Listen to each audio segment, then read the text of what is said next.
Philippines நாட்டின் மத்திய பகுதியில் கல்மேகி சூறாவளி கடுமையாக தாக்கியுள்ளது.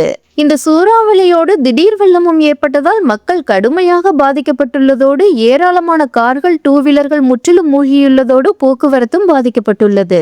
இந்த கல்மேகி சூறாவளி புயல் கடுமையாக தாக்கியதில் இதுவரை 114 பேர் உயிரிழந்துள்ளனர். மேலும் 127 பேர் காணாமல் போயுள்ளதாகவும் 82 பேர் காயமடைந்துள்ளதாகவும் அதிகாரிகள் தெரிவித்துள்ளனர். இதனையடுத்து பேரழிவுகளை தொடர்ந்து தேசிய பேரிடராக பிலிப்பைன்ஸ் அதிபர் பெர்டினார்டு மார்கோஸ் அறிவித்துள்ளார். சூறாவளி காரணமாக அந்நாட்டின் தெற்கு லைடன் பகுதியில் மின்சாரம் முற்றிலும் துண்டிக்கப்பட்டுள்ளது.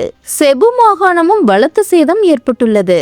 கல்மேகி புயல் தற்போது அதிகரித்து வரும் காற்றின் வேகத்துடன் மத்திய வியட்நாமை நோக்கி சென்று கொண்டிருக்கிறது.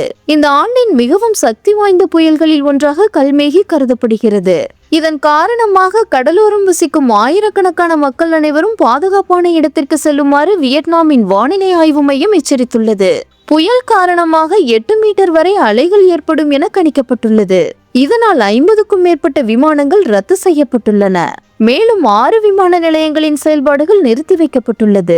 வியட்நாமின் துணை பிரதமர் டான் காகா கூறுகையில், கல்மேகி மிகவும் அசாதாரணமான புயல் என்று குறிப்பிட்டுள்ளார். அதிகாரிகள் முன்னெச்சரிக்கை நடவடிக்கைகள் எடுக்க வேண்டும் எனவும் உத்தரவிட்டுள்ளார். பிலிப்பைன்ஸில் ஏற்பட்ட இறப்புகளில் பெரும்பாலானவை நீரில் மூழ்கியதால் ஏற்பட்டுள்ளது என கணிக்கப்பட்டுள்ளது.